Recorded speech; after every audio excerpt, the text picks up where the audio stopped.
Okay, welcome to the Creativity Theory Podcast. This is the Blue Turtleneck Edition episode. I'm your host. I don't need to say my name. You know it by now at this point. If you don't, then... My guest today is Carlie Sturtz. Hey, Cam. Hey, Carlie. Thanks for having me. I did her podcast earlier this year, the Bloomie Brained podcast. You can check that episode out on Spotify and... Apple Podcast, Google Podcast, all of the things. Awesome.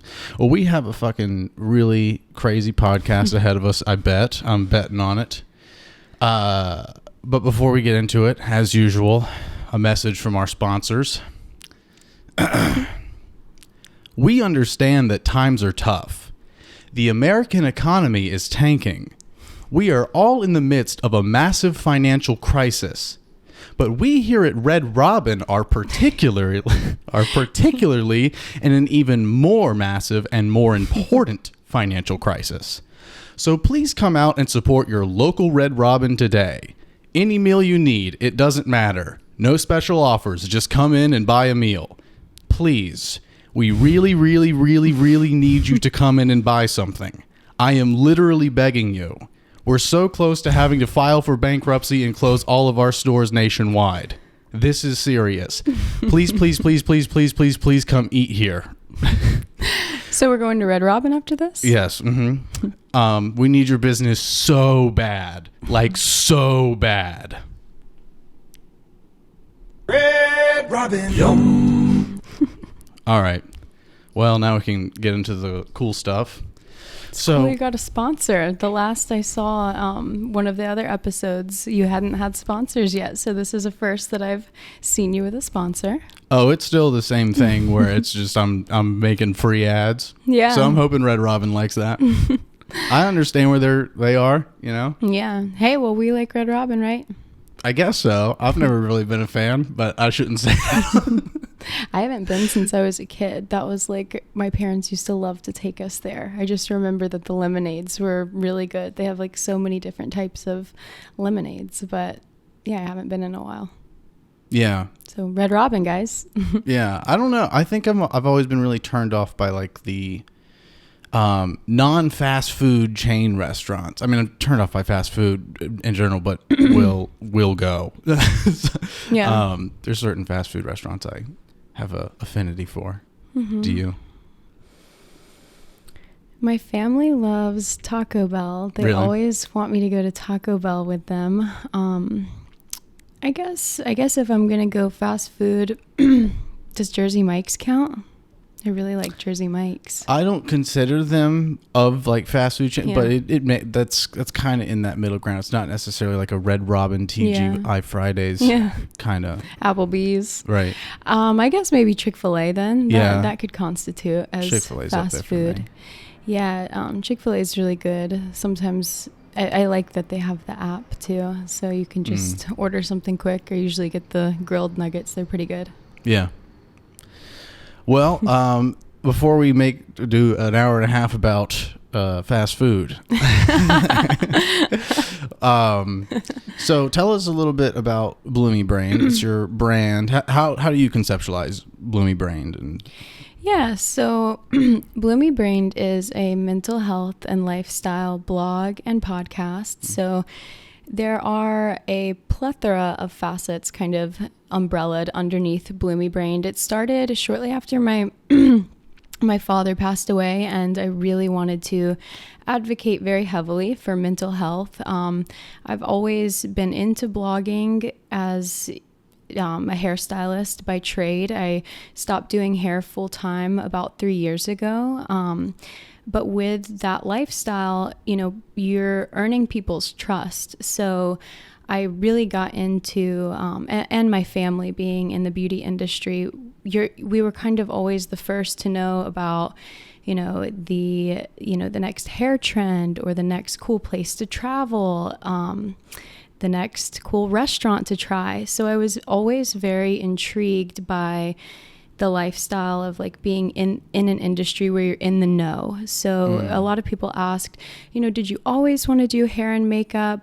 It's not that I necessarily have a passion for that. I'm good at it. I have a passion for being in the know and spreading knowledge. Yeah. So it just so happened that industry was where I felt drawn to initially in my career.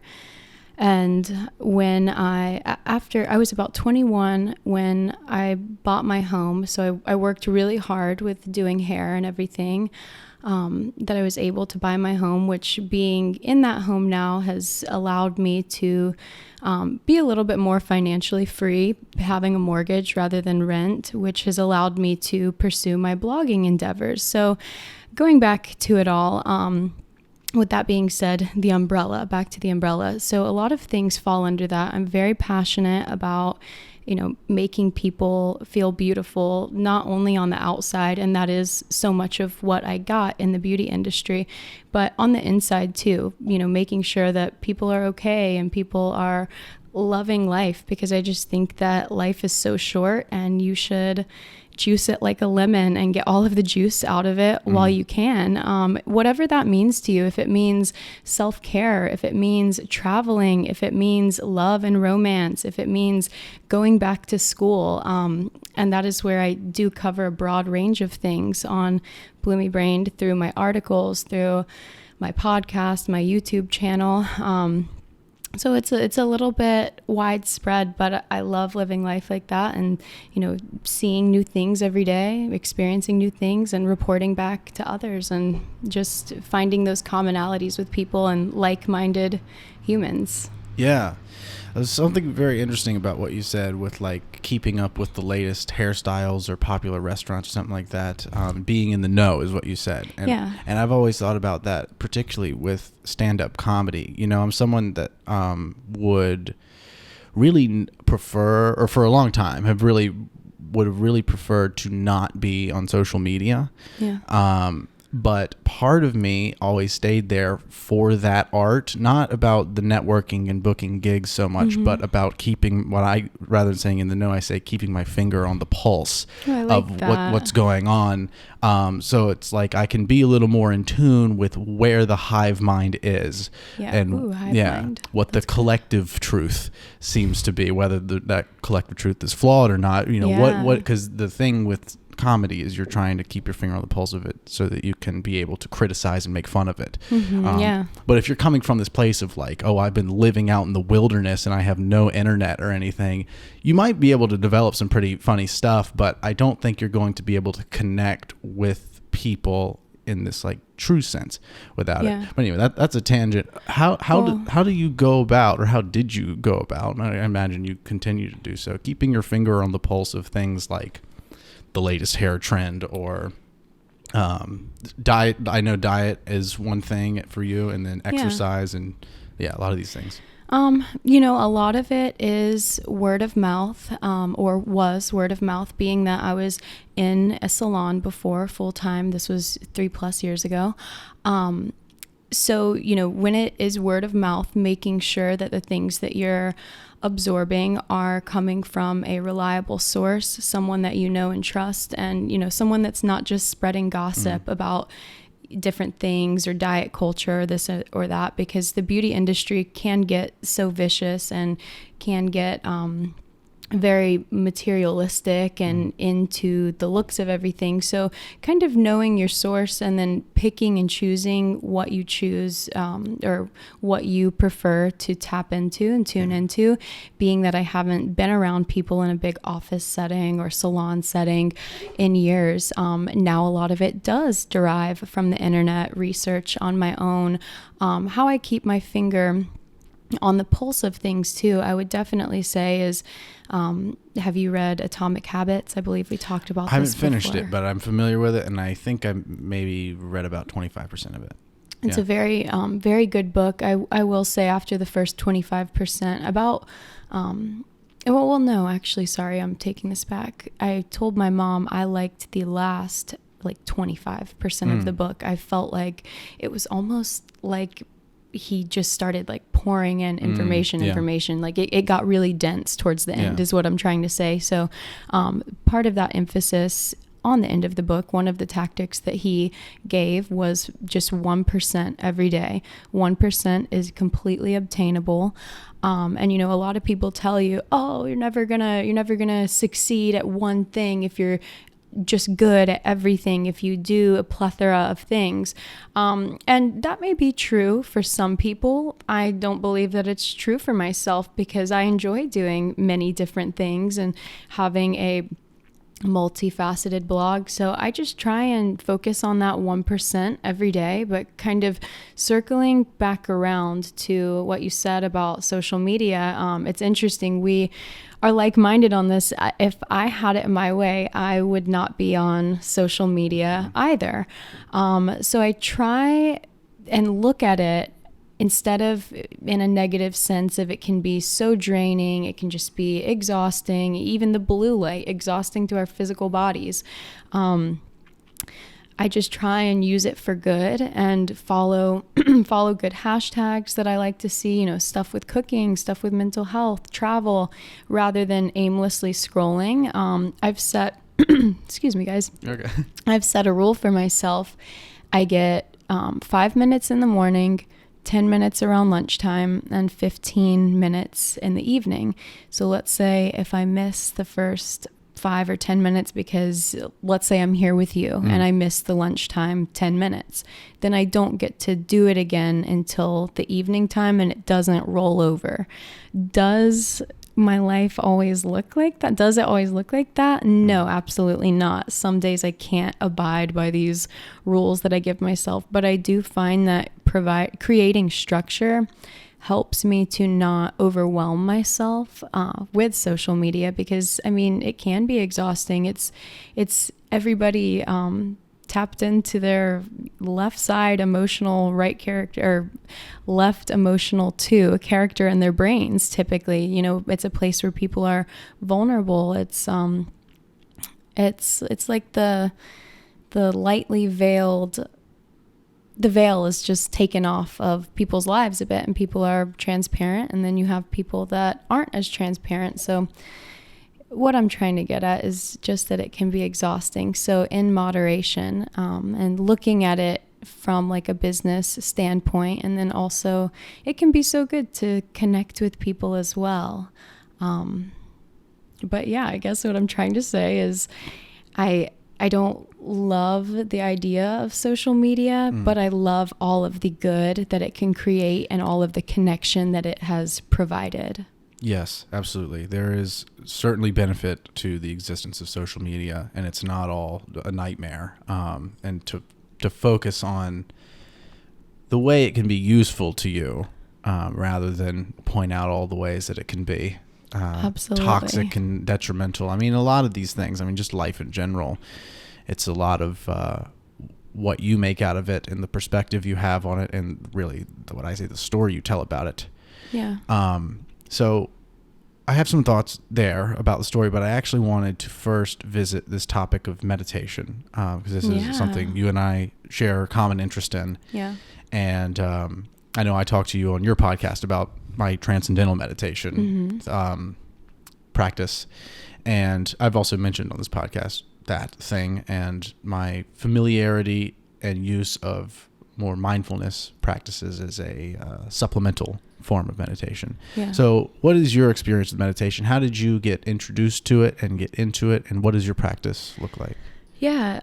So how I got introduced to it, I had always heard of it prior to my father passing. I'm a very spiritual person also prior to my father passing, but after his passing at the end of 2019, I started to just have these very weird experiences, a lot of synchronicities, people just seemingly coming out of the woodwork, and it just felt like they were coming to me with messages, kind of guiding me back on path and making sure that I'm not getting off of track with things, which was so appreciated at such a dark place and dark time in my life.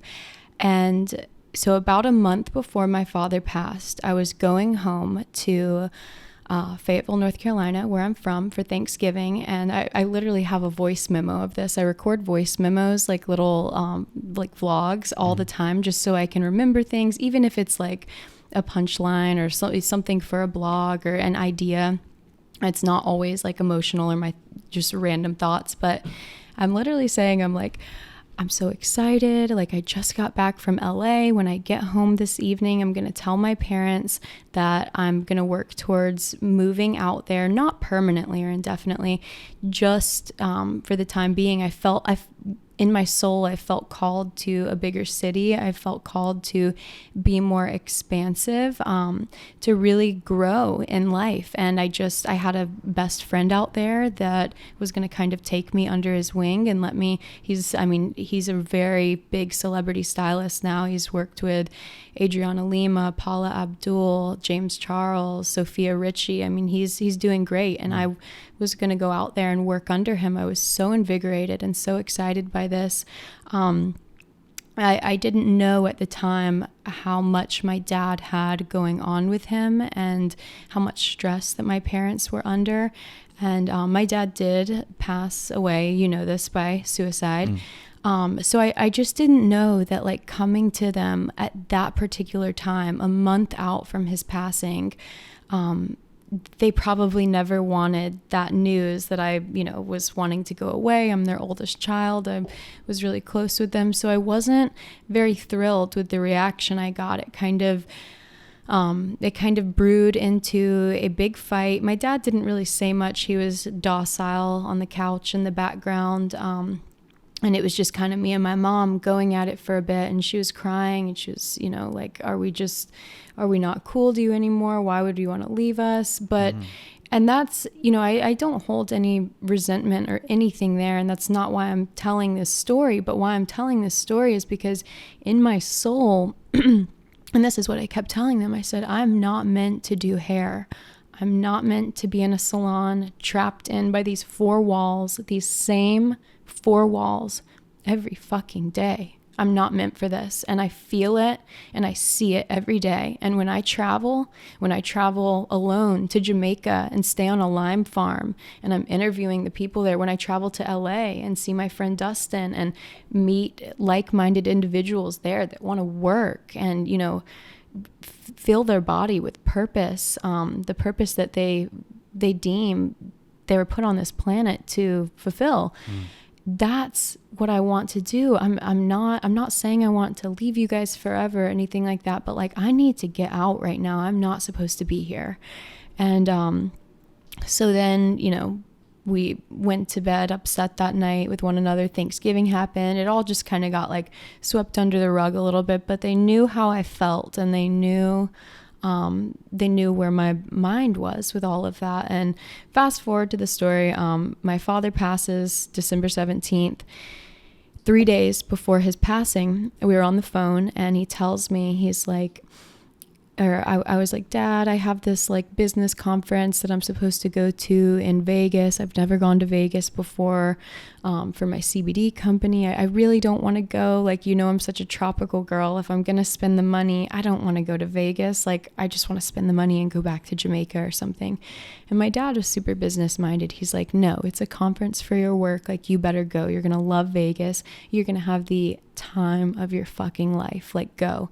And like, if anyone else on this entire world said that to me, I'm a skeptic. But like, my dad, it was, I definitely like held him at a little bit of a God complex, or on a pedestal, because he just was so magnificent and so strong, and I trusted his opinion endlessly. So it just was like that. I was like, okay, going to Vegas. Here we go. Viva Las Vegas, baby. 3 days later, he passes, and I'm like, fuck, like, I'm grieving. I don't want to go to fucking Vegas. Like, are you joking me right now? I don't want to go. But, I didn't get flight insurance, I don't believe. And I had a great group of friends and everyone that we're going to. And they're like, Carlie, it's going to be, it's going to be amazing. We're going to have the time of our lives. We're going to make it so special for you.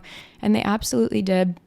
And I'll never forget, on the flight on the way back, I mean, we had the most magnificent time. And I mean, but you don't sleep while you're there. Right. They're pumping oxygen into the clubs. Like, I was in classes all day. I was drinking and going out all night. So we were just staying up. Maybe we would get like an hour or two before class of sleep. That sounds so unhealthy, like looking back now, but I don't regret a minute of it. So I am zonked on this plane. I remember I had never sat in the aisle like where the door is before, you know, where they have to ask you, like, if the plane is going down, are you okay with something? I forget how they like word it. And I'm so lethargic. I mean, my eyes are crossed. I had also taken a couple of edibles to be able to, you know, sleep the flight home and everything. And that stuff is legal out there.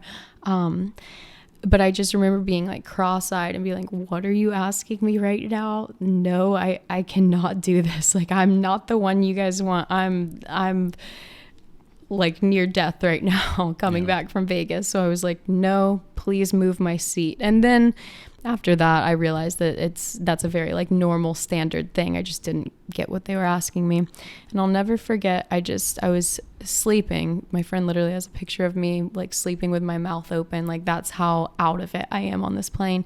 And I had this thought, like enter my realm of thought, you know, from the quantum field. Just something told me to go look on my Instagram DMs, and just something I never look at my requests. And something told me to look at my requests. And there was this message from like a spiritual interpreter, or psychic, whatever you want to call it. And she just is like, you are meant for so much more. You're not supposed to be in the place that you're at. You're not supposed to be doing the job that you are doing right now.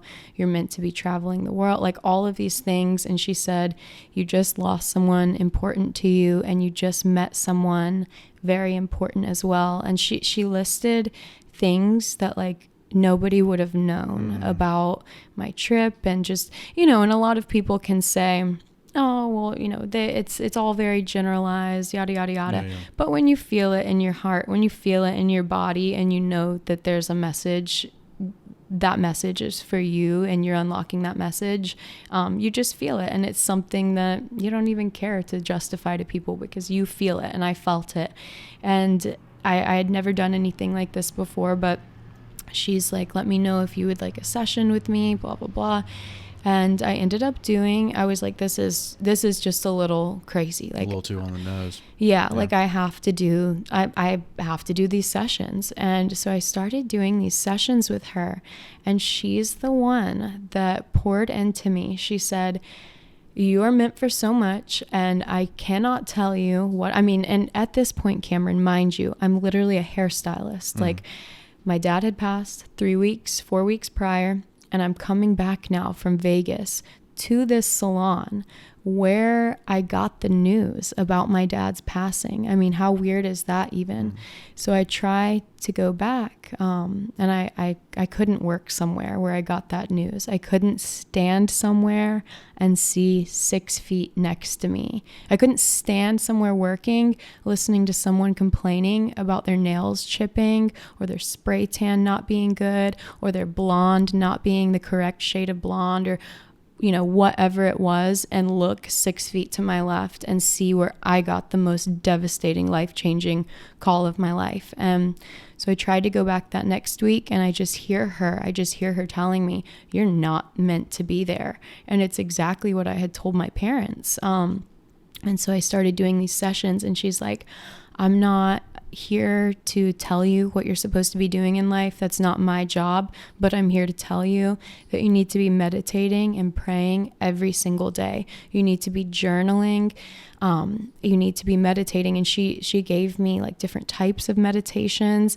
And I mean, I can't, this experience for me was so ethereal, because I honest to God don't really know if I would have, I mean, I know I would have found purpose and found what I'm doing now at some point, but would it have been that expedited without her telling me, like, you need to do this, like, do this?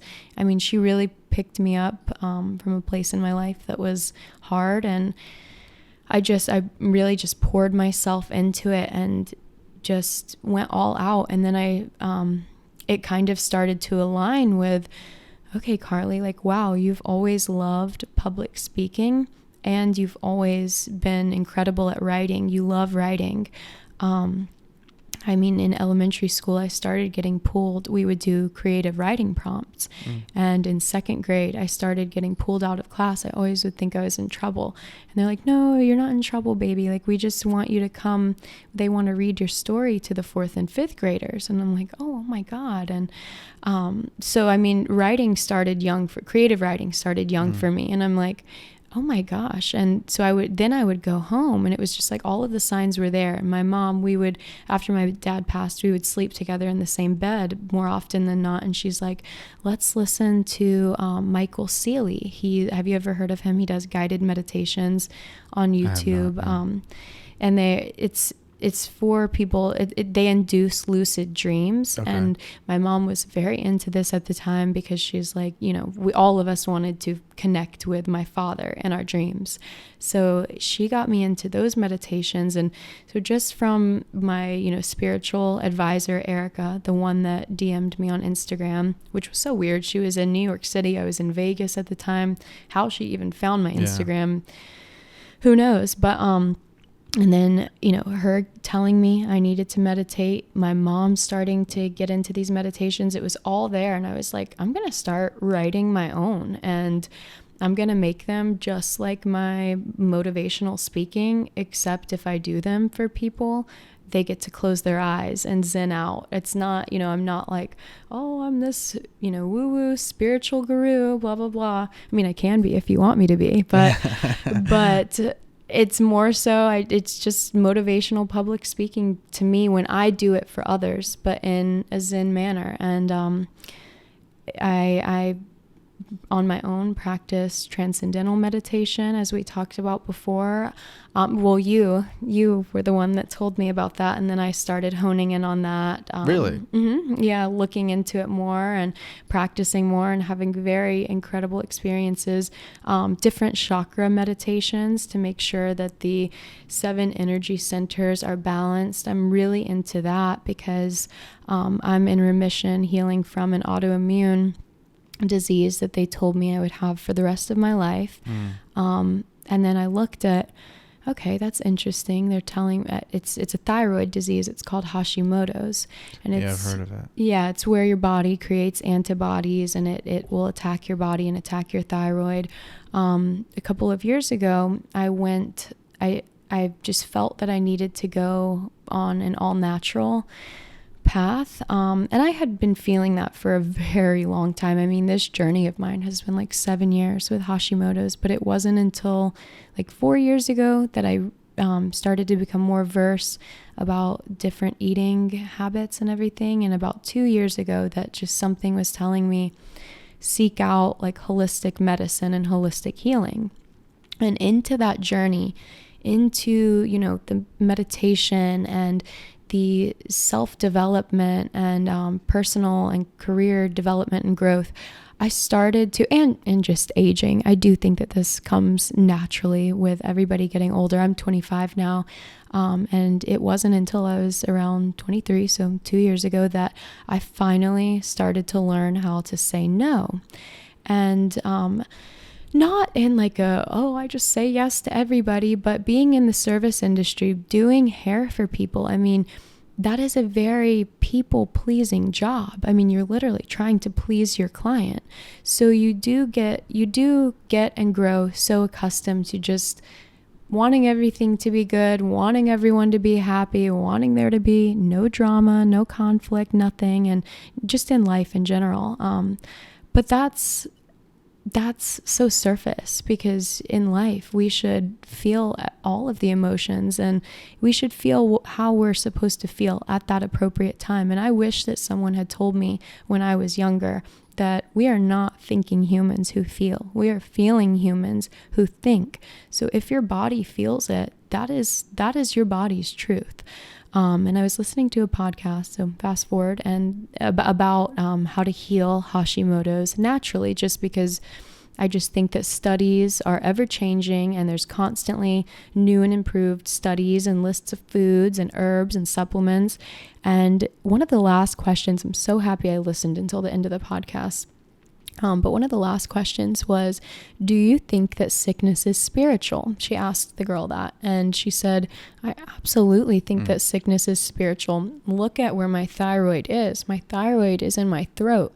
That is the throat chakra. Mm-hmm. If you are people pleasing and not speaking up for how you feel, speaking your truth, telling people how you really feel, there are blockages, there are, imbalances. And I was like, oh my God, that's insane to me. Yeah. Like, that's exactly what I've been doing. Just keeping the peace.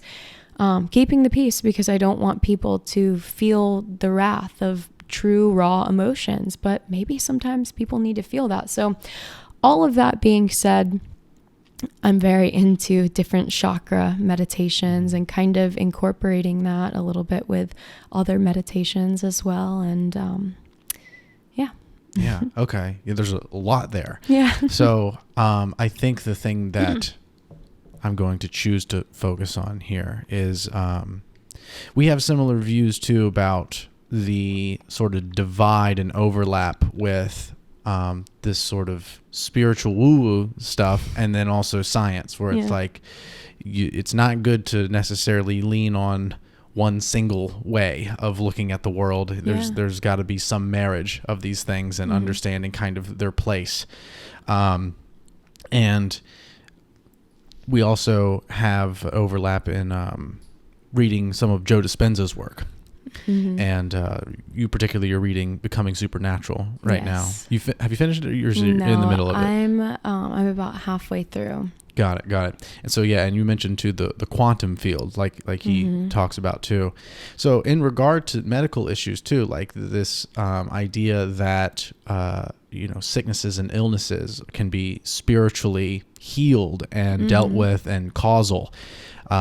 I also agree with that, and I feel that there is this give and take where it's like it's not all spiritual and it's not all chemical scientific either. Absolutely. And so there's this weird sort of relationship with this subjective and metaphysical reality of like the story we tell, and like to do meditations that are chakra focused, it's about putting your attention on this conceptual idea of chakra, and you're thinking about your throat. You're putting your metaphysical mental energy into this place and allowing for the natural balance of existence and whatever you want to say the power of the universe and the oneness of everything is, for that attention to harness that power and put it there to heal. And so it's what I'm curious about, I'm fascinated with, is this balance of like, obviously we've learned through a lot of Joe Dispenza stuff, and I'm sure plenty of other places of information, that this metaphysical and attention energy kind of thing can be super powerful, perhaps even more powerful than the objective measurable physical reality.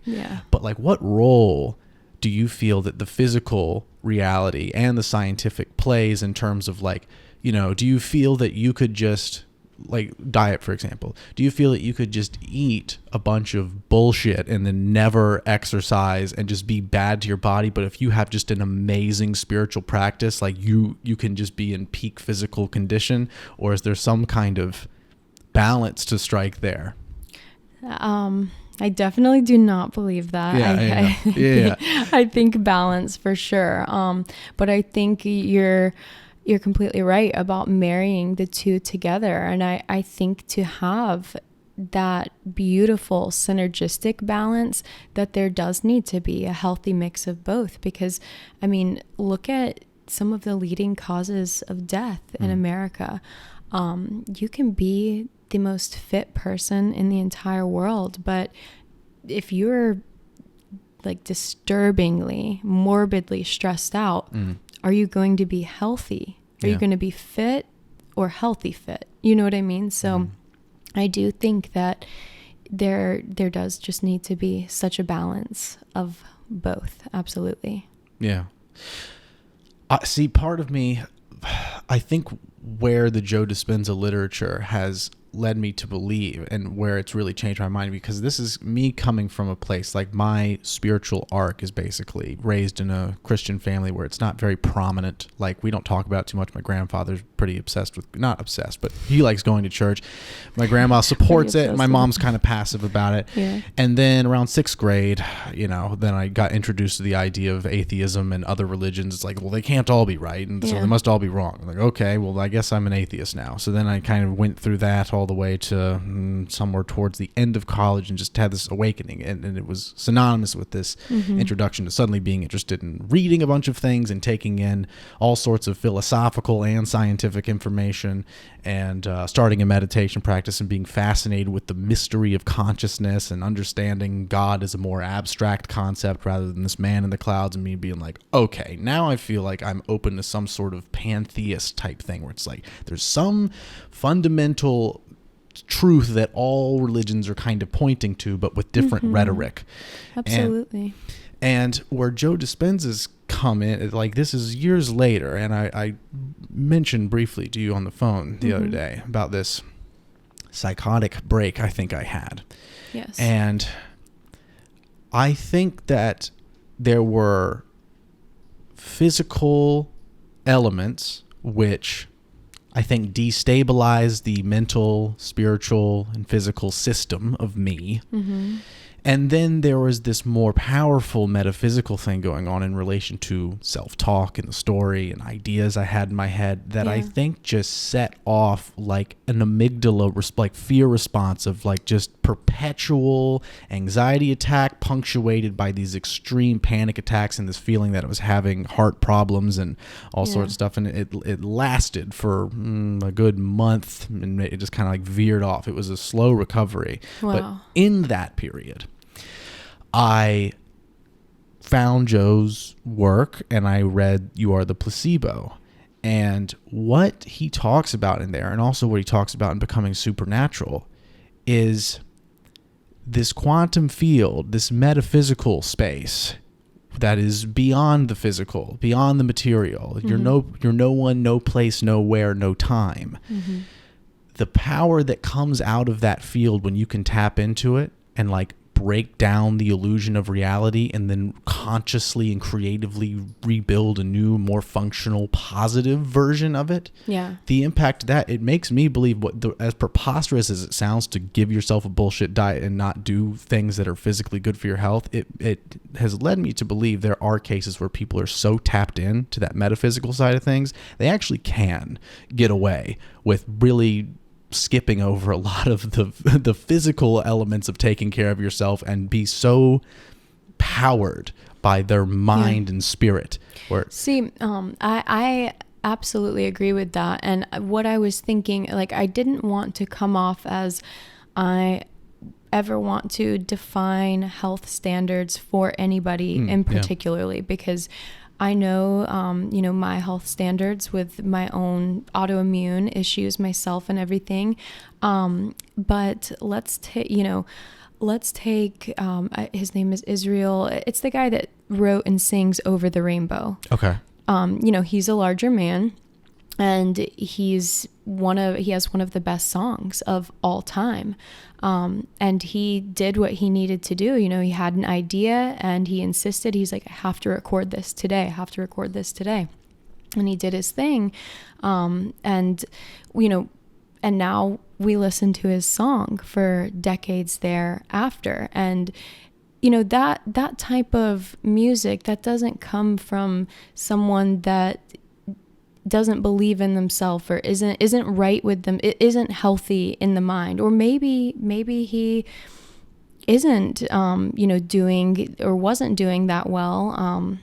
What I'm trying to get at is, I don't think that there are these like definitive standards for people. And I think that if you feel healthy and you feel good mentally, I don't think that people need to go after one particular standard or one wholeness or one diet of everything is a one size fits all. I think. Well, let me kind of clarify something too. I think what I'm pointing at is, because the way I see these things, and the way I even see concepts like God or any religion, or viewing the world through the lens of astrological signs and these kinds of things, and even the story of meditation and the mystery of consciousness, these are all things that we point to. They're concepts that we point to and conceptualize with words and thinking. And one thing that I feel like a lot of the meditative philosophy does in this meta way is point to the illusion of all that, and that there is this sort of unknowable, you can't put it into words, oneness that we all share. I think physics will refer to it as the unified field, and that's where you're transcending to in transcendental meditation. But to me, and that's where like the complete unegoic self lies, the non-material, the Joe Dispenza quantum field, no thing, nowhere thing. And I think what I'm pointing to is we are humans. We have egos. We are operating in the physical world. And the way that we do that, the way that we see it and from a subjective individual point of view, the way we put everything into context is in a story.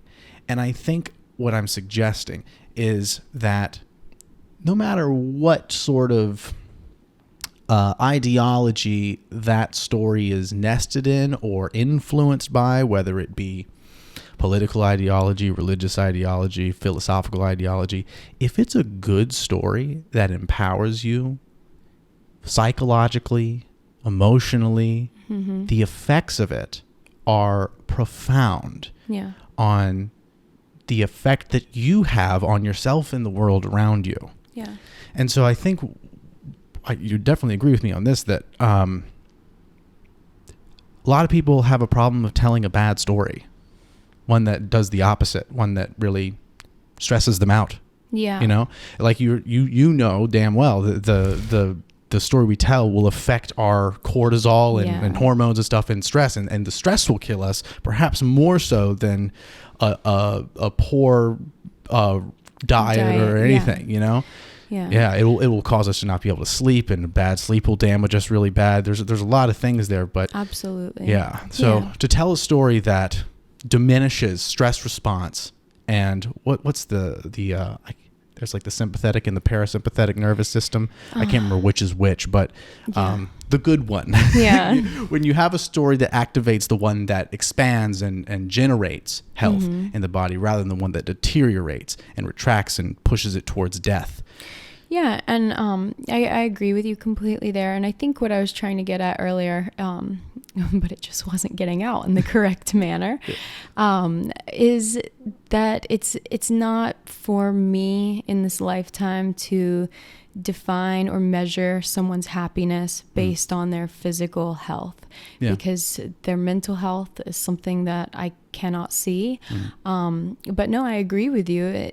The science, and this is where, the science and the spirituality, they go hand in hand, but focusing on the science there of everything that you just said, you're absolutely right about, stress and sleep and all of the things kind of contributing to how we feel. But it totally is the story that we choose to hone in on and focus on. And that story is the story that wherever we put our focus, that becomes our reality. And another interesting point going off of that, in Joe Dispenza's book, he talks about, in Becoming Supernatural, he talks about people being completely unaware of the addictions that are brought on by their stories that they choose to tune into every day. Your addiction of stalking your ex, your addiction of resentment to someone that has more than you, or your addiction to getting in the car and having road rage, these same things, these same stories that you're outliving every day, because that's the story that you're choosing to focus on, you're choosing to tap into, and you're not embracing the unknown. And that's that's probably, in my opinion, probably one of the hardest things for people when they're first getting into meditation and, you know, wanting to see the shift in their reality, wanting to see that change, because we are the creators of our life. So you should absolutely want more and want better for yourself than that same negative bullshit story that you're tapping into every day, that you're going home at night.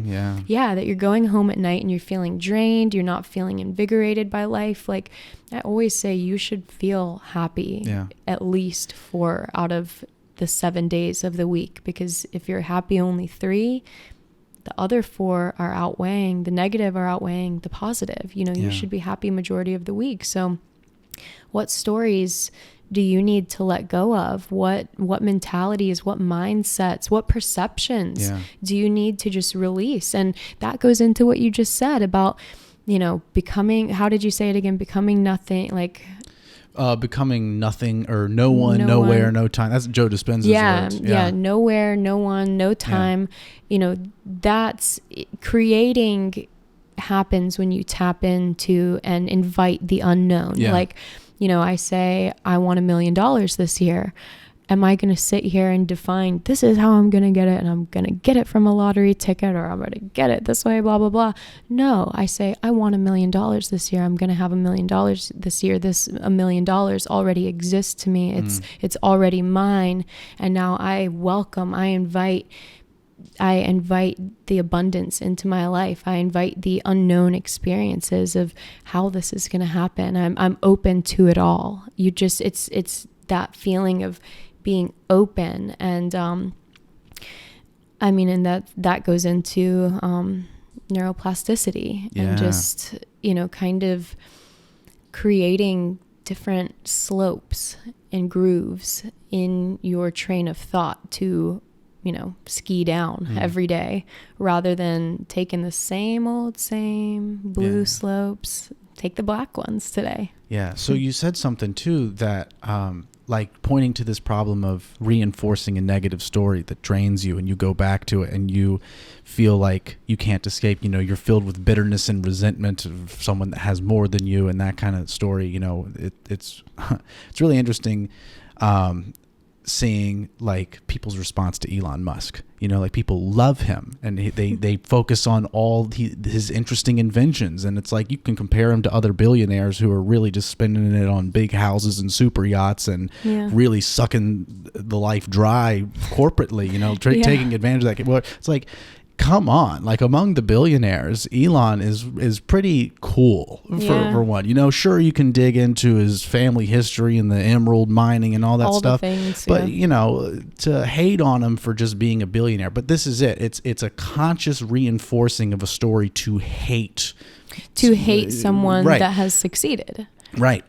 Yeah. And you don't have to, it's not hurting him to hate him. It's hurting you. It's filling your body with stress over this guy that you can't do anything about. And really you could have gratitude for a lot of things that he's doing and make his existence empower you.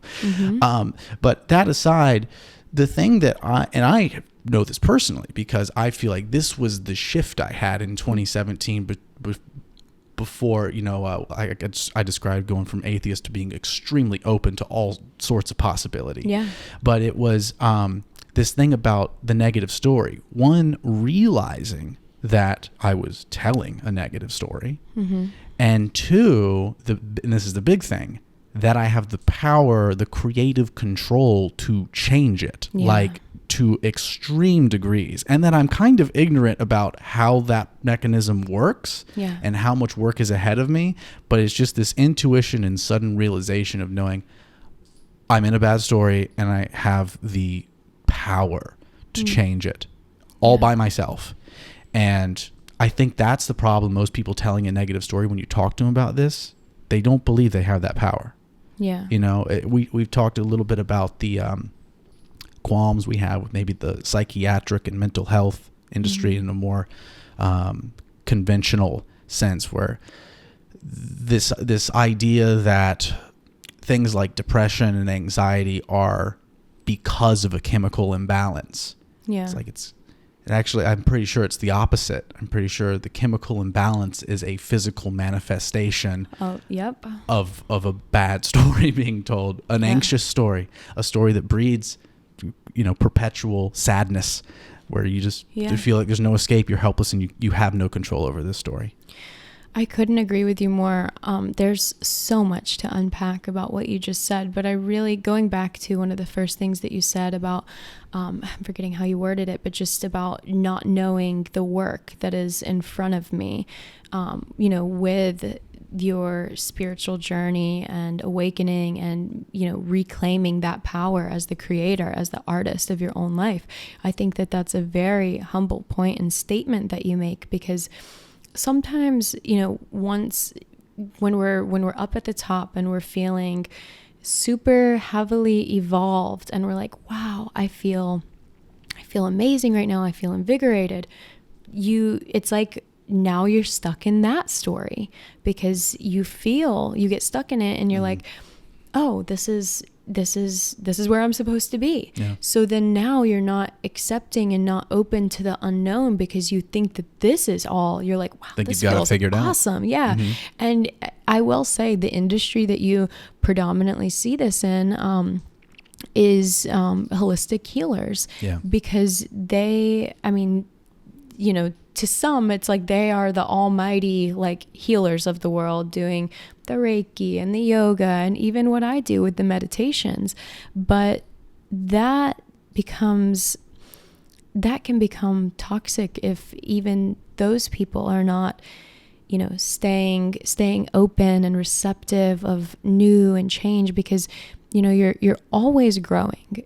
Our bodies are always growing. If you're not growing, you're just choosing to die, as I like to say. So, choose to grow. Keep your mind open every day and be open to that new study. Be open to that new meditation, that new, yoga practice, that new breathing exercise. Be open to it all. Don't get stuck in the same old, because you will find that story, I'm sure, before your break, that maybe that story for you, maybe that story was fucking awesome 2 years prior to your break, and maybe you got stuck in it and then you broke down, and so it's like, don't stay in the one story. Continue to be open to the possibilities, continue to be open to the unknown, because we're always wanting to attract, we're always wanting to tap into and tune into more of what we want in this life, and what we want, how we want our picture that we're painting for this life to look, and never stop painting. Well, so you mentioned earlier this concept of neuroplasticity, and then also I'm going to tie this into kind of clarifying and giving a few introspective thoughts on the nature of this psychotic break that I think I had. So this timeline here, 2017, is when I say I had this shift and this sudden interest in information and starting a meditation practice, and I made just insane strides in just changing who I am from the inside out, for the better, I believe. And the psychotic break, where it is on the timeline, is fall of 2020.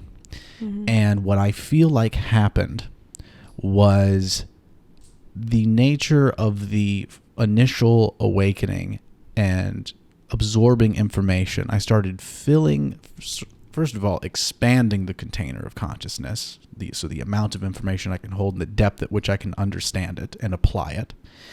But then filling that tank with all sorts of information. A lot of it may be conflicting, and then I have to iron out those discrepancies myself and figure out, well, what information do I feel is more right, or what's more applicable or useful to me, and blah, blah, blah, blah, blah. Questioning habits of mine, questioning my daily marijuana habit and putting it on pause and bringing it back and putting it on pause again. And same with things like caffeine and, bad foods and any other alcohol, anything you can think of. Really questioning these things, taking breaks, paying attention to the experience. And I kept this continuation of coming back to these things, which I started to identify as where the weight of it, let's just focus on marijuana, for example. I could envision a reality where I could continue that daily habit and be fine and live a good life and even be successful. Yeah.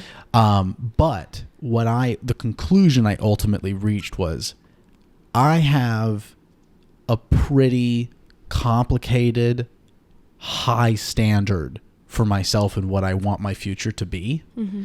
And I'm fine with the bar being set up high because I think that's the best I can do. Like, I'm trying to envision the best I could be. Absolutely. And I think the daily marijuana habit is going to hinder that. It's going to dampen and lessen that. It's going to slow me down on that process. I can be good and I can be great with the daily marijuana habit, but I can't be the best with it. And so I started to see every time I took it as like this intense ripple effect on my entire future existence. And I kept doing it with this cognitive dissonance, like knowing in the space of realization, this is not good, but in the space of actualization, going against it. And for, 2017 to 2020, that's about 3 years. I think the longest break I took was 2019, 9 months. But I kept coming back to it. And 2020 pandemic, things were just really kind of unraveling. The nature of a global pandemic was insane to everyone, and we're all destabilized there. The 2020 election was very destabilizing and polarizing, and just our human interactions and the conversation was just very stressful and negative, a lot of it. And I was having my own personal, I had like 3 people in my life just die. My dad, and then my grandma, which I watched, and then I feel like then my grandpa, but this was later. And it was just, and I also felt like those first 2 deaths, I didn't process, I didn't experience what I feel like my reaction should have been to a close family member dying. Mm-hmm. And I don't know why that is, but I just feel like a lot of things that were going on, I was measuring myself to be fairly zen about, but I maybe was ignoring some deeper things that were happening. Yeah. And I think that whether the reasons that I think marijuana and all these other things are negatively affecting in a ripple effect my future, and then I keep coming back to them, whether my reasoning behind that is sound or not, the truth is that I believed that, and that I was going against it. And we have this cognitive dissonance here.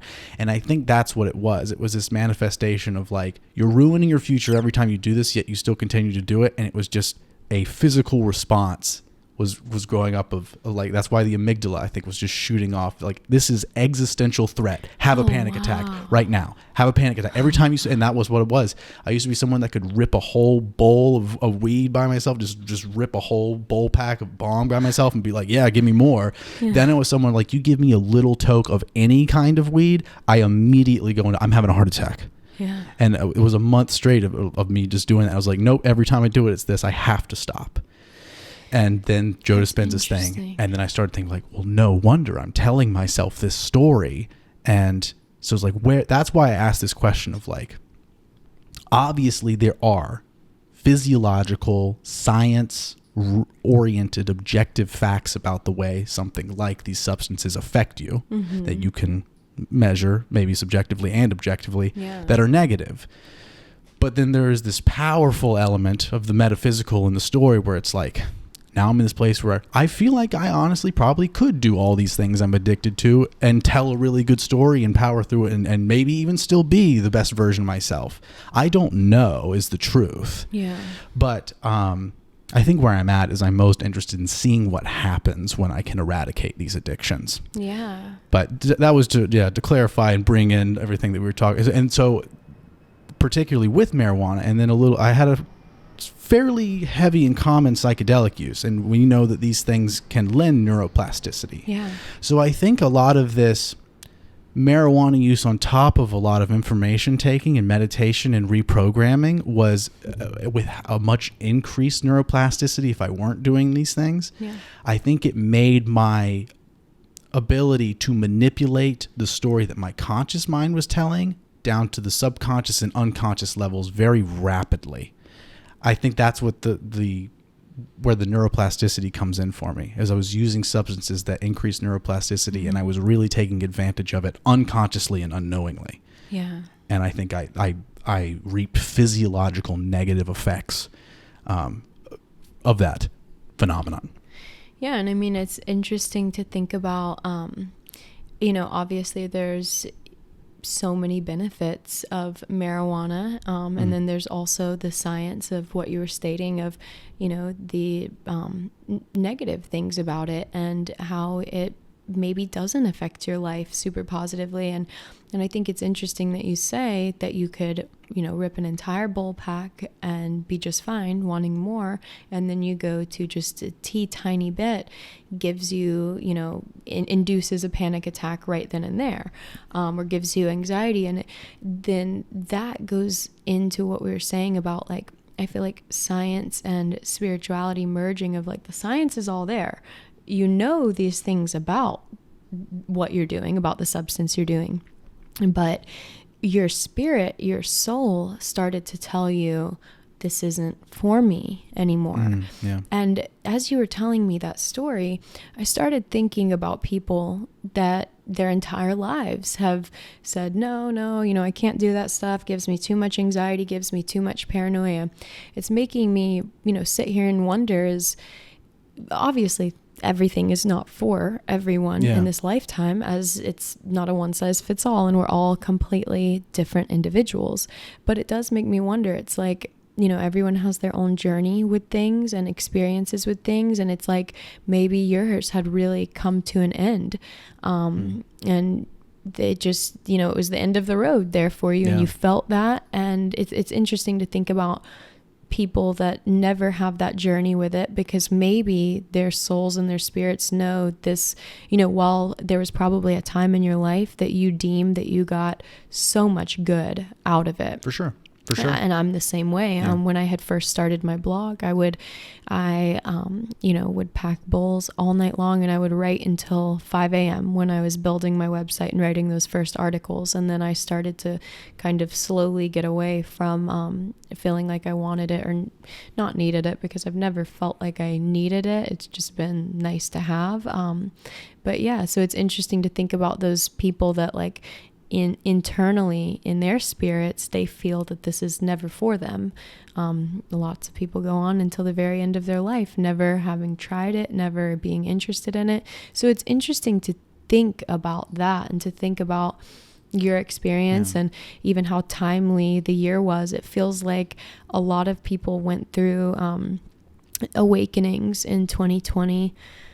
I had one of my own, and around the same time as yours in the fall with spiritual things and aspects, but in congruence to what you were saying about the marijuana. And it just, you used a particular word, I'm forgetting it now, but, cognitive dissonance.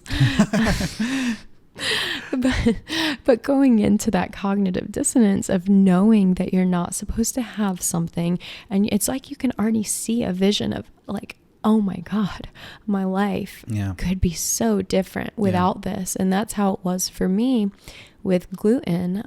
I knew that I had a sensitivity to it, and that sensitivity heightened astronomically after getting off of birth control, because in 2020 just something hit me, and I was like, I want to be all natural. I don't want to be on this government medicine for my thyroid anymore, because it's contradictory. Literally one of the side effects is thinning of hair. Why the hell would I want to be on this if I'm literally trying to not have thinning of my hair? You know what I mean? So stuff like that, birth control, all of the side effects there, what that was doing for my mental health, all of these things.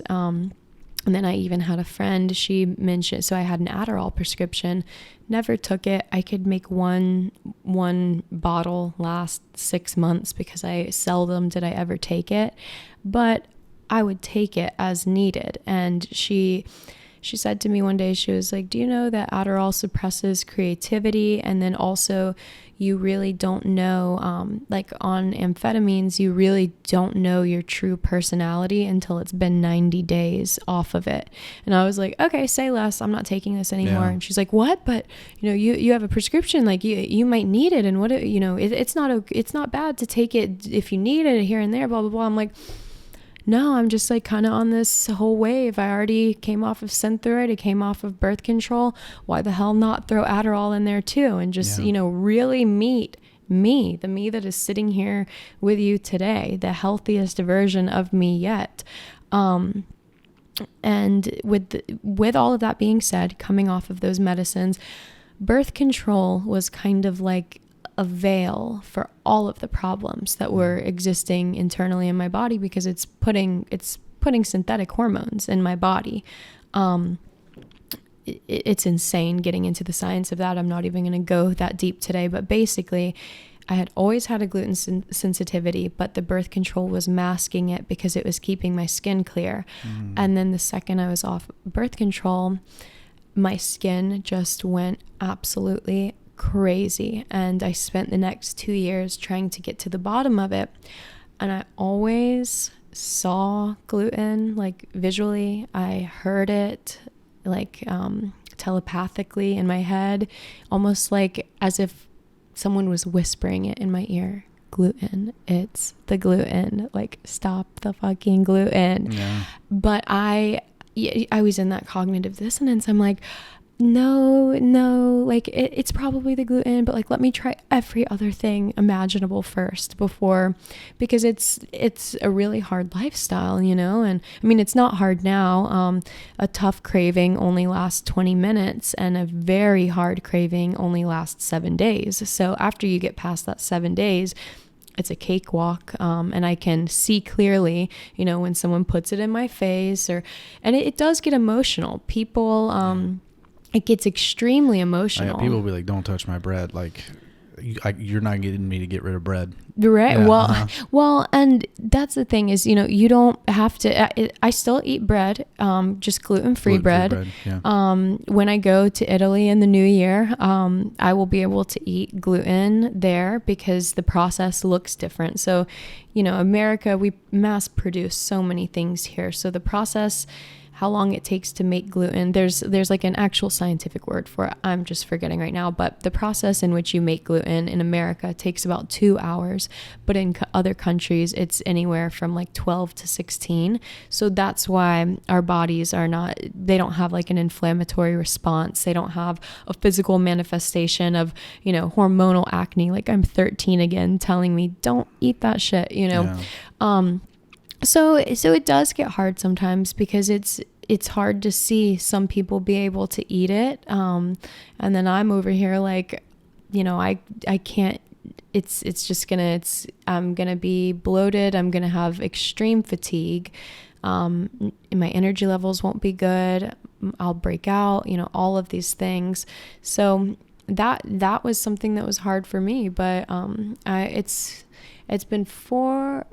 it's been since end of August, so about 4 months now, 4 going on 5 months that I've been completely gluten-free. I mean, there's been like a time or two where I physically have to eat or I'm going to have low blood sugar and potentially risk fainting. And that's never fun. So there's been a couple of times where I might be like with family or something and there's literally nothing for me. So I'll have just a tiny bit of something that I know maybe contains it. But that's not like the end of the world. It's not how it used to be, probably the same as your marijuana when it was like every day, every other day, but it was like I was getting down to a small percentage of every day, but I'm like, oh, I can still do this. I can still do this just a little bit. And I'm like holding on to it all that I can. And then before I know it, I'm like, no, Carlie, like, you can't have it. Like, just stop eating it and you will feel so much better. And now I feel incredible and I'm happy that I was able to do that. And my skin really stopped breaking out then and there. That and sugar really for me. And I thought that I already didn't eat a lot of sugar, but when I started working with a nutritionist, she really helped me become very woke about food and labels and, all of the things like that. Yeah. Well, on this subject of food, I know we also talked a little bit on the phone about our dietary views. Yeah. And particularly, I didn't bring this up, but it hit me after we got off the phone. So this autoimmune thing, what I find really interesting and what makes me want to tell you about a couple of books and stories that I've heard is one thing that has been just so the audience knows, what you would describe your diet as paleo with an inclusion of limiting your meat, right? And then with an emphasis on the source of the meat and the quality, right? Yes. So pretty paleo and only limiting the meat if I don't trust or know where it comes from. As long as I trust my source, I'm good there. So I'm pretty much just meat, fish, fruit and veggies, more so, meat and veggies a lot of the time. So, okay. Yeah. So my diet is not, radically different from yours. That's what I thought. It is, it's an emphasis on meat, certainly, an emphasis on the quality and the source. There's a grass-fed farm that's like 2.5 hours outside of town, and the farmers come down for a Wilmington drop-off once a month. Yeah. And it's right down the street. So I go pick it up from them. It's good stuff. No antibiotics, no hormones, grass-fed animals, and I'm buying it directly from the people that farmed it. Yeah. I'm gonna have to go with you someday. Yeah, absolutely. But so the reason why I bring up the autoimmune thing is because I started reading about carnivore diets probably around 2018, and I got introduced to it through Jordan Peterson's daughter, Michaela Peterson. Have you heard of her or heard of Jordan Peterson? It sounds so familiar. I'll introduce you to some stuff when we're done, or maybe after this. But Michaela Peterson is Jordan's daughter, and she had her whole life junior rheumatoid arthritis, which is an autoimmune thing, and she has a history of having all sorts of medical interventions across the board with all different doctors and surgeons and medical professionals. And she's had joints replaced. She's gone on all sorts of medications, and it's just to no avail, has not been able to stop this autoimmune condition. Yeah. And she started doing elimination diets. And I think she eventually got down to meat and greens. And then I can't remember her reasoning why, but eventually she's like, I'm going to try to just cut out the greens, see what happens. And once she cut out the greens and it was just meat and salt, her autoimmune symptoms completely went away. After her whole life of medical interventions. Yeah. And there are stories like that that are just expanding in the carnivore community of eliminating, because a lot of these plant foods, and this is the idea, like I told you, this arc of mine has gone from not giving a shit about diet at all to then having something that's more to adopting some paleo principles. That makes sense. If it didn't exist 10,000 years ago, don't eat it. Don't eat any processed stuff. So fruit, vegetables, meat, nuts, seeds. And then I got into keto briefly, and I lost a good bit of weight and felt good, but then I found it to not very sustainable. Yeah. And then I finally I was like, I've known about this carnivore thing. I'm going to read a book about it, just see what's there. Yeah. And once I did that, there's 2 books. One wasn't necessarily carnivore, but it was talking about the importance of meat. It was making it's divided into 3 parts. It's called The Sacred Cow. But the first part is the nutritional argument for meat and the quality of it. The second part is the environmental argument for meat. And then the third and it's about regenerative farming, and that actually the gases that come from cows benefit the planet when done properly. And then the third is the ethical argument, because a lot of people have issues with the ethics of eating animals. Really great book. Now the second one was The Carnivore Code by Paul Saladino. And when he wrote this book, he was pure carnivore. He's now become animal-based, which is what I would identify my diet as the principles coming from. But in the book, he talks about obviously the importance of meat like the other one did, but and to dig into that a little bit, while there's immense nutrient profiles in both meat and vegetables, the thing about the meat is it's much more bioavailable because it's made from like flesh, and we're made from flesh. Where plants, it's less bioavailable. So let's just say there's 10 grams of iron in this bag of spinach, and there's 10 grams of iron in this little bit of steak here. Even in that, you're only going to absorb a small percent of what you eat from the spinach, but you probably had to eat a larger amount of anyway to get the 10 grams in volume. And then the meat, you absorb a lot more. Yeah. So that's one interesting element. But the other thing that the book introduced me to, which is why I ended up cutting out vegetables, and then the whole Michaela Peterson autoimmune thing makes a lot of sense, is this whole concept of the plant toxicity spectrum. Don't get me started there. So I'm sure you know a good bit about this. The soils and everything. Well, it's not even about mismanaged agriculture. Okay. It's also about, like, from an evolutionary perspective. So evolution wants things to be able to survive and pass along their genes and to continue existing throughout time and to reproduce. So animals, prey animals, they develop pragmatic ways to defend themselves from predators. So they can fight back, they can climb trees, they can camouflage, they can dig holes and all sorts of things. They have pragmatic ways of defending themselves. Now, plants are stuck in the ground, but they are also living, and they don't want to get eaten, and they don't want to die. So what do? They produce chemical compounds so that when something eats it, it either kills it, usually in the case of insects, or it makes it sick and damages it internally.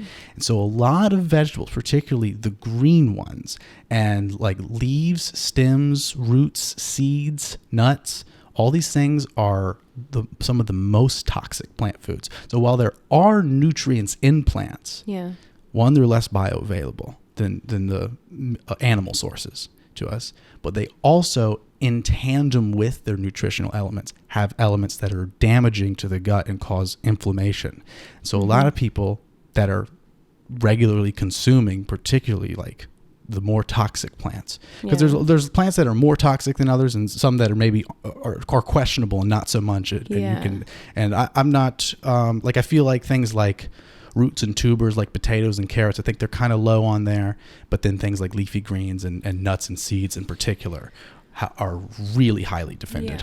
That is so interesting to me, and I definitely want to read this book about that and dive into it a little bit more. I feel like a lot of people listening to this right now are going to be like, yes, no more vegetables. I don't have to eat my vegetables. Well, yeah. I mean, look, there's definitely plenty of vegetable dishes that I like. Like when I go to a restaurant and they got like the crispy Brussels sprouts, I want that. But I mean, now that I have experienced time where I have completely eliminated vegetables, when I come back, that's when I notice, oh, I have gas again. Like, 'cause you're not supposed to fart. Yeah. You're not supposed to have a constant stomach. And that's what I realized. She was like, I never realized how bad my digestion is until I like completely eliminated all these things that were causing chronic inflammation in the gut and the organs. And it makes so much sense. Yeah. And I've been someone that has had stomach issues, I mean, for as long as I can remember. And it's only been in the past year of being fairly strict. Now, I was not very strict in the past few months and have gained some weight back from eating fucking crumble cookie and other bullshit. Oh, God, don't even get me started. That's my most recent sinister addiction. But oh my God, that'll be a whole 3-hour podcast. Right? Invite me back on for that one. Yeah, the dangers of crumble. We'll get into the deep files. Right. The corruption, the cold cuts. Yeah, the corruption of crumble. The crumbling of our nation. Anyway, the elimination of these toxic plant foods have been really great for stopping continued inflammation in the gut and allowing my gut to heal. Yeah. But then also what has really done, as I mentioned to you, this raw milk thing. It's also really good for the gut microbiome. Raw milk. Yeah. The milk that you get from that farm. Yeah, so unpasteurized milk, because all the milk that you can get in stores is pasteurized. It's heated, and it kills the digestive enzymes, and it kills a lot of the nutrients that are in milk, which is, when it's raw, a super nutrient dense food, and humans have no problem digesting it if you don't kill the digestive enzymes. Yeah. Even there's a lot of people that think they're lactose intolerant and they can't handle dairy products because all they've ever had is pasteurized stuff. Yeah. And there is a legitimacy too. I know you've talked about the A1 casein protein. Yep. And so, like I said, this milk in particular, it's kind of hard to find, but they're from Jersey cows, and it's the A2 protein. Yeah. And that's what I told you when we were on the phone the other day. I said, this is like, hearing you say Jersey cows is really ringing a bell, and it was in the book. So it's the Jersey cow milk, and the goat cheese and goat milk I'm able to have because it doesn't have that. So that was really interesting that you brought that up and reminded me of that. Yeah. But where I was going with the raw milk is, have you ever heard of like kefir or kefir? Yeah. So I started making my own homemade kefir with the raw milk. I got like these grains, and I drink it daily. And the half year plus that I've been doing that has been the most, because I've messed around with all sorts of probiotic, prebiotic enzyme supplements before in the past, throughout various different iterations of my diet. Yeah. But now I don't do no supplementation. I have these little desiccated beef organ supplements I take, but I really don't use them very much. I like the brain one, but otherwise I try to eat actual organ meats. Yeah. That's really cool. But the kefir, the gut improvements from that have been immense. And that's why I've been cheating the past few months, is because I can now handle it without having horrible digestive issues for the first time ever. Like, I can actually cheat on the diet, and it might make me fat if I keep doing it, but in terms of like it ruining my day because my stomach just hurts, that doesn't happen anymore.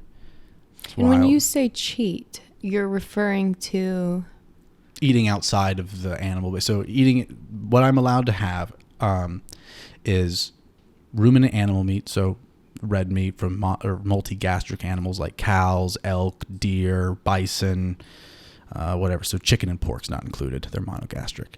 I can have eggs if I'm eating them raw, just the yolks. Otherwise, I can cook them, and I care about the sources about all these things.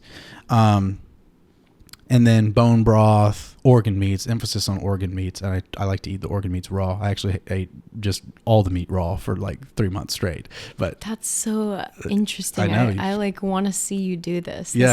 I watched, did you ever used to watch Wife Swap on, I forget what it was, like what network it was on. I've seen it before. I didn't like watch it though. Yeah. Oh my God. I like binged it a little through the pandemic because they're just like time capsules. They're from the early 2000s. So it's so like early 2000s cringe.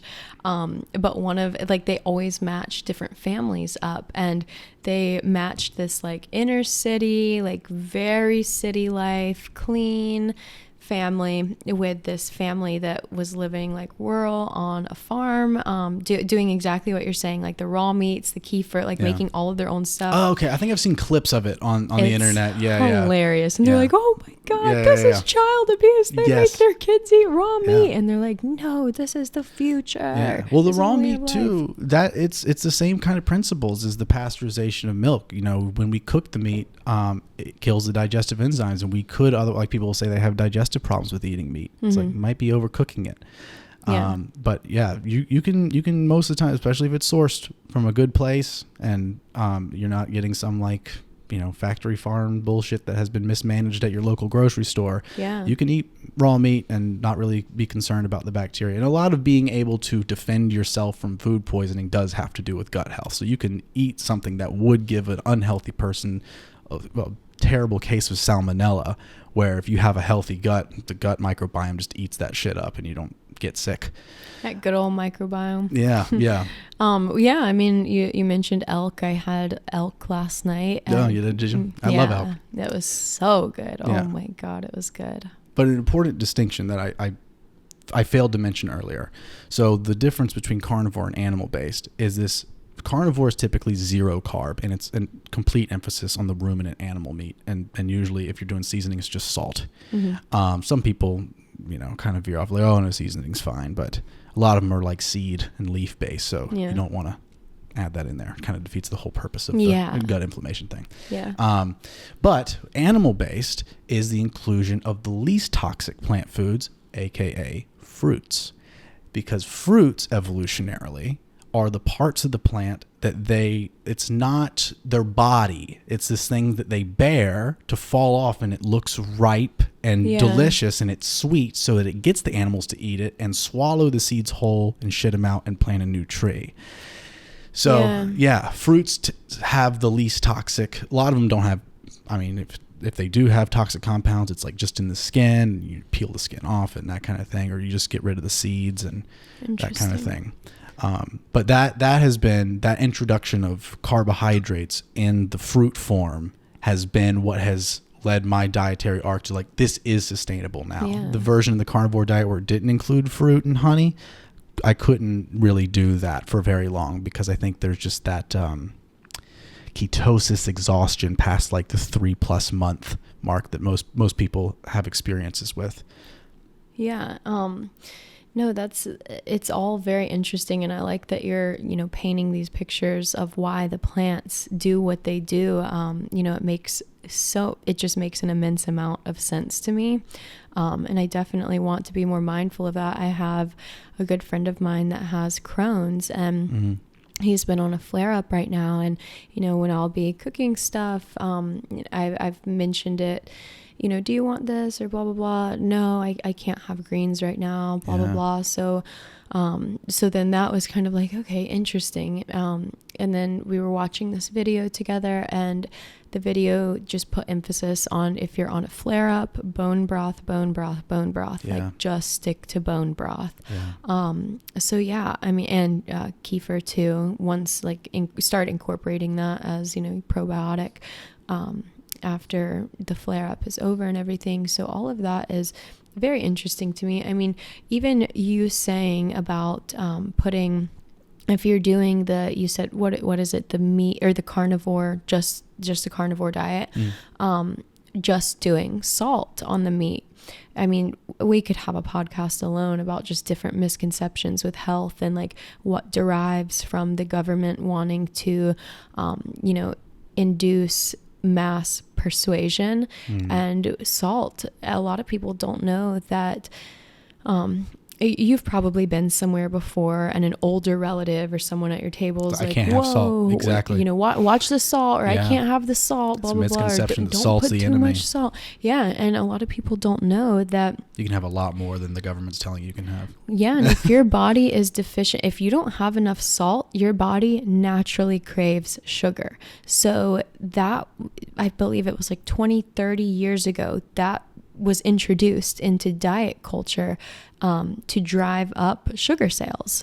So a lot of people, it's, breaking free from the cognitive dissonance of like even things like that. Like, look at where they derive from. Look at how did this start? Because ever since I've been young, I shared with you that my blood sugar is on the lower side of normal, and I think we spoke about this on the phone, and that is why vegan did not work for me. I was fainting, and I was eating a ton. Like, people are like, well, maybe you weren't eating enough. No, I was eating a shit ton. Like, I was eating, you guys, but I think my body just needed that protein and salt. And ever since I've been young, the whole like, oh, don't put too much salt, salt. Intuitively, I always say, like, I'm an intuitive eater. I intuitively work out. I listen to my body with everything that I do in life. And when people have tried to, limit my salt, I'm kind of like, no, I need that salt. I need it. Like, my body is telling me I need it. So it's interesting to think about that kind of stuff. Yeah, certainly after the two meat books, like after reading The Sacred Cow in particular, and then of course Carnivore Code too. But I remember after reading The Sacred Cow, I went from, a place of like, look, everyone does their diet, it's none of my business. And I still am mostly there, but certainly with the information that's in those books, anyone who I love who is vegan, I am genuinely concerned for. Like, I think that you can get benefit from a vegan diet as any sort of conscious, intentional choice with dietary change can bring. You're probably going to lose weight, and you're probably going to feel better, especially if you're being more like pure and like cutting out all the bullshit and really focusing on those vegetables. But in terms of the long-term detrimental effects of these diets, apparently, and here's the really pernicious thing about the reality of long-term negative effects of a vegan diet is they don't necessarily manifest themselves in bad blood work or bad physical physique, other than nuanced things. Maybe your skin is not doing so great, and the areas maybe where you have lost weight, maybe the skin hasn't tightened up so much, little nuanced things. But where it really suffers, and it's not measurable from really going to a physician regularly, is the brain. It really, your brain, from not getting the proper protein and bioavailable micronutrients, particularly those B vitamins and whatnot, brain, you suffer cognitively, and it manifests emotionally. So a lot of anxiety and depression, although there is this whole thing about the story, there is obviously a physiological element and an element of not getting enough sleep and not getting the proper nutrition. And a lot of people that are experiencing these really shaky and unstable emotional states that are kind of just perpetual, like a very anxious person, it could very much be just an issue of malnutrition. Not being properly satiated. I mean, you make an interesting point here about just all of the different studies about how detrimental the vegan diet can be to the human body in more ways than one. And I had a friend, I look up to him a lot for holistic health advice. He is a Hippocrates health educator down in Boca Raton, Florida. And I stayed at one of his friends' holistic health retreats. Her name is Lotus. And oh my gosh, I just had a wonderful time with her. And they're all so knowledgeable. But again, about, embracing the unknown and trying different things and being open to trying different things. When I had initially met them, Brandon was vegan, but he wasn't shove it down your throat about it at all. He was just like, this is what I am for this reason, and this reason. And when he started incorporating meat back into his diet, I mean, he's just such an informational kind of guy. He's incredible. He started sending me all of these different studies. He's like, I know that like you dabble in veganism a little bit, but I want to send these over to you. I've started incorporating meat back, and I'm as a Hippocrates health educator, I'm just very passionate about educating everyone on what I'm finding and stuff. So I'm always interested and down to hear any new information, new and net-worthy information anybody has for me. And I found one study absolutely mind-boggling, just so unbelievably crazy that I was so happy he sent it. But it was a study by I'm forgetting the type of doctor, but it's like the doctor that delivers babies. Is this about the placenta? Vegan? Yeah, I know about this a little bit. Yes. Keep going. Yeah. Oh my gosh. So when I saw this, but basically, she's like a placenta study. Like she studies placentas. I think she's the one that like helps put the placentas in capsules and like makes them edible for the moms to like then take and everything.